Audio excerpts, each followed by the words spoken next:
The 1,000 injuries of Fortunato I had borne as best as I could, but when he ventured upon insult, I vowed revenge. You, who so well known the nature of my soul, will not suppose, however, that gave utterance to a threat. At length I would be avenged. This was a point definitely settled. But the very sureness with which it was resolved precluded the idea of risk. I must not only punish, but punish with impunity. A wrong is unredressed when retribution overtakes its redresser. It is equally unredressed when the avenger fails to make himself felt as such to him who has done the wrong. It must be understood that neither by word nor deed had I given Fortunato cause to doubt my good will. I continued, as was my smile in his face, and he did not perceive that my smile was now at the thought of his immolation. He had a weak point, this Fortunato, although in other regards he was a man to be respected and even feared. He prided himself in his connoisseurship in wine. Few Italians have the true virtuoso spirit. For the most part, their enthusiasm is adopted to suit the time and opportunity, to practice imposure upon the British and Austrian millionaires. In painting and gemmary, Fortunato, like his countrymen, was a quack, but in the matter of old wines he was sincere. In this respect I did not differ from him materially. I was skillful in the Italian vintages myself, and bought largely whenever I could. It was about dusk, one evening, during the supreme madness of the carnival season, that I encountered my friend. He accosted me with excessive warmth, for he had been drinking much. The man wore motley. He had on a tight-fitting party-stripped dress, and his head was surmounted by the conical cap and bells. I was so pleased to see him that I thought I should never have done wringing his hand. I said to him, "My dear Fortunato, we are luckily met. How remarkably well you are looking today. But I have received a pipe of what passes for Amontillado, and I have my doubts." "How?" said he. "Amontillado, a pipe? Impossible! And the middle of the carnival?" "I have my doubts," I replied, "and I was silly enough to pay the full Amontillado price without consulting you in the matter. You were not to be found, and I was fearful of losing the bargain." "Amontillado?" "I have my doubts, "Amontillado!" and I must satisfy them. "Amontillado!" As you are engaged, I am on my way to Lutresi. If one has a critical turn, it is he. He will tell me. Lutresi cannot tell Amontillado from sherry. And yet some fools will have it that his taste is a match for your own. Come, let us go. Whither? To your vaults." "My friend, no. I will not impose upon your good nature. I perceive you have an engagement. Lutresi—" "I have no engagement. Come." "My friend, no. It is not the engagement, but the severe cold at which I perceive you are affiliated with. The vault is so insufferably damp. They are encrusted with nitrate." "Let us go, nevertheless. The cold is merely nothing. Amontillado, you have been imposed upon. As for Lutresi, he cannot distinguish sherry from Amontillado." Thus speaking, Fortunato possessed himself of my arm, and putting on a mask of black silk and drawing a roquelaire closely about my person, I suffered him to hurry me to my plaza. There were no attendants at home. They had absconded to make merry in honor of the time. I had told them that I should not return until the morning, and had given them explicit orders not to stir from the house. These orders were sufficient, I well knew, to ensure their immediate disappearance, one and all, as soon as my back was turned. I took from their scones 2 flamboyants, and giving one to Fortunato, bowed him through several suites of rooms to the archway that led into the vaults. I passed down a long and winding staircase, requesting him to be cautious as he followed. We came at length to the foot of the descent, and stood together upon the daubed ground of the catacombs of the Montresors. The gait of my friend was unsteady, and the bells upon his cap jingled as he strode. "The pipe," he said. "It is further on," said I, "but observe the white webwork which gleams from these cavern walls."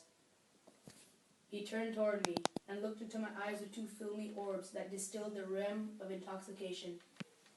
"Nitre?" he asked at length. "Nitrate," I replied. "How long have you had that cough?"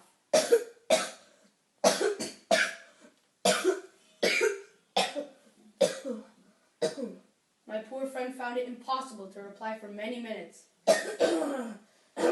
It is nothing," he said at last. "Come," I said with decision, "we will go back. Your health is precious. You are rich, respected, admired, beloved. You are happy, as once I was. You are a man to be missed. For me it is no matter. We will go back. You will be ill and I cannot be responsible. Besides, there is always Lutresi. Enough, He said. The coughs of me are nothing. It will not kill me. I shall not die of a cough. True, I replied. And indeed, I had no intention of alarming you unnecessarily, but you should use all proper caution. A draught of this medoc will defend us from the damps. Here I knocked off the neck of a bottle, which I drew off a long row of its fellows that lay upon the mold. Drink, I said, presenting him the wine. He raised it to his lips with a leer. He paused, and nodded to me familiarly, while his bells jingled. I drink, he said, to the buried that repose around us. And I, to your long life. He again took my arm, and we proceeded. These vaults, He said. are very extensive. The Montresors, I replied. They were a great and numerous family. Forget your arms. A huge human foot d'or, in a field d'azur. The foot crushes a serpent, rampant, whose fangs are embedded in the heel. And the motto? Nemo me impune lacessit. Good, He said. The wine sparkled in his eyes, and the bells jingled. My own fancy grew warm with the medoc. We had passed through long walls of piled skeletons, with casks and puncheons intermingling, into the inmost recesses of the catacombs. I paused again, and this time I made bold to seize Fortunato by an arm above the elbow. The nitrate, I said. See, it increases. It hangs like moss upon the vaults. We are below the river's bed. The drops of moisture trickle among the bones. Come, we will go back, ere it is too late. Your cough, It is nothing. He said. Let us go on. But first, another draught of the medoc. I broke and reached him a flagon of de Grave. He emptied it at a breath. His eyes flashed with a fierce light. He laughed. Ha ha ha! And threw the bottle upwards with a gesticulation I did not understand. I looked at him in surprise. He repeated the movement, a grotesque one. You do not comprehend? He said. Not I replied. Then you are not of the Brotherhood. How? You are not of the Masons. Yes, I said. Yes. You? Impossible! A Mason? A Mason, I replied. A sign. He said. A sign. It is this, I answered, producing from beneath the folds of my roquelaire a trowel. You jest! He exclaimed, recoiling a few paces. But let us proceed to the Amontillado. Be it so, I said, replacing the tool beneath the cloak and again offering him my arm. He leaned upon it heavily. He was severely drunk. We continued our route in the search of the Amontillado. We passed through a range of low arches, descended and passed on, and descending again, arriving at a deep crypt in which the foulness of the air caused our flamboyant rather to glow than flame. At the most remote end of the crypt there appeared another, less spacious. Its walls had been lined with human remains, piled from the vault overhead, in the fashion of the great catacombs of Paris. 3 sides of this interior crypt were still ornamented in this manner. From the fourth side the bones had been thrown aside, and lay promiscuously upon the earth, forming at one point a mound of some size. Within the wall, thus exposed by the displacing of the bones, we perceived a still interior crypt or recess, in depth about 4 feet, in width 3, in height 6 or 7. It seemed to have constructed for no especial use within itself, but formed merely the interval between 2 of the colossal supports of the roofs of the catacombs, and backed by one of their circumscribing walls of solid granite. It was in vain that Fortunato, uplifting his dull torch, endeavored to pry open the depths of the recess. Its termination the feeble light did not enable us to see. Proceed, I said. Herein is the Amontillado. As for Lutresi, He is an ignoramus. interrupted my friend, and he stepped unsteadily forward, while I followed immediately at his heel. In niche, and finding an instant he had reached the extremity of the niche, and finding his progress arrested by the rock, stood stupidly bewildered. A moment more and I had fettered him to the granite. In its surface were 2 iron staples, distant each other from about 2 feet horizontally.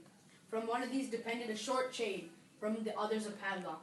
Throwing the links about his waist, it was but the work of a few seconds to secure it. He was too much astounded to resist. Withdrawing the key, I stepped back from the recess. He was tightly bound. Pass your hand, I said, over the wall. You cannot help feeling the nitre. Indeed, it is very damp. Once more, let me implore you to return. No? Then I must positively leave you, but I must first render you all the little attentions in my power. Amontillado, Ejaculated my friend, not yet recovered from his astonishment. True, I replied, the Amontillado. As I said these words, I busied myself among the pile of bones of which I had before spoken. Throwing them aside, I soon uncovered a quantity of building stone and mortar. With these materials, and with the aid of my trowel, I began vigorously to wall up the entrance of the niche. I had scarcely laid the first tier of the masonry when I discovered the intoxication of Fortunato had in great measure worn off. The earliest indication I had of this was at the low moaning cry from the depth of the recess. It was not the cry of a drunken man. There was a long and obstinate silence. I laid the second tier, and the third, and the fourth, and then I heard the furious vibrations of the chains. The noise lasted for several minutes, during which, that I might hearken to it with more satisfaction, I ceased my labors and sat down upon the bones.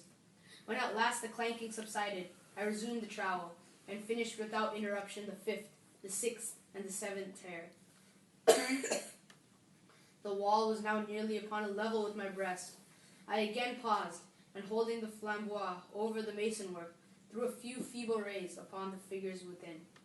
A succession of loud and shrill screams, help me! Burst suddenly from the throat of the chained form, seemed to thrust me violently back. For a brief moment I hesitated. I trembled. Unsheathing my rapier, I began to grope with it about the recess, but the thought of an instant reassured me. I placed my hand upon the solid fabric of the catacombs, and felt satisfied. I reapproached the wall. I replied to the yells of him. I re-echoed. I aided. I surpassed them in volume and in strength. I did this! And clamor grew still. It was now midnight, and my task was drawing to a close. I had completed the 8th, the 9th, and the 10th tier. I had finished a portion of the last and the 11th. There remained but a single stone to be fitted and plastered in. I struggled with its weight. I placed it partially in its destined position, but now there comes out of the niche a low laugh that erected the hairs upon my head. It was succeeded by a sad voice, which I had difficulty in recognizing as that of the noble Fortunato. The voice said, a very good joke indeed, an excellent jest. We will have many a rich laugh about it at the palazzo, over a wine. The Amontillado, I said. Yes, the Amontillado. But is it not getting late? Will there not be waiting for us at the palazzo, the Lady Fortunato and the rest? Let us be gone. Yes, I said. Let us be gone. For the love of God, Montressor. Yes, I said. For the love of God. But to these words I hearkened in vain for a reply. I grew impatient. I called aloud, Fortunato! No answer again. I called again, Fortunato! No answer still. I thrust the torch through the remaining aperture and let it fall within. There came forth in return only a jingling of the bells. My heart grew sick. It was the dampness of the catacombs that made it so. I hastened to make an end to my labor. I forced the last stone into its position. I plastered it up. Against the new masonry, I re-erected the old rampart of bones. For the half of a century, no mortal has ever disturbed them. In peace, requisite. The end.